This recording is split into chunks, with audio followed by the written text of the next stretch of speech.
Биринчи микрофон, процедурный маселе.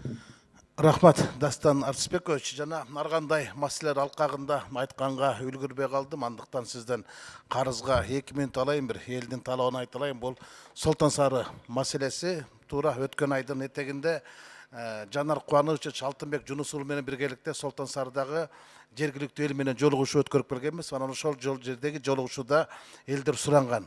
Ошол өкмөт тарабынан комиссия түзүлүптүр. Ошол депутаттар силер дагы кирсеңиздер, ошол биздин талабыбызды чындыкты талашып берсеңиздер деп мен муну эп көргөн болчумун.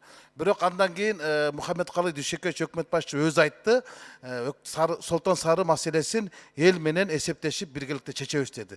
Мен буга ынандым. Бирок адам көп өтпөй өкмөт башчынын орун басары Боронов айтып атат да, ал жакта чагымчылар бар экен, үчүнчү күчтөр бар экен, анан кызыл омполдо жүргөндөр жүрөт деп кечээ комитеттин жыйыны айтып атат да.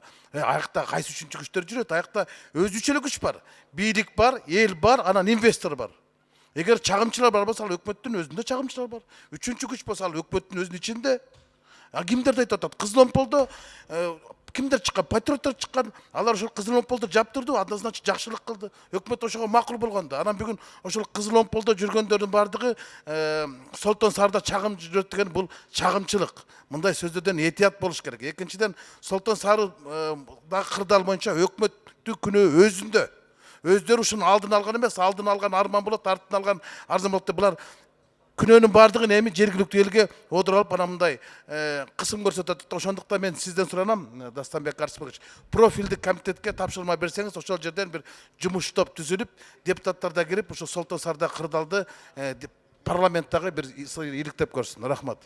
Рахмат, сунуштарды эске алабыз.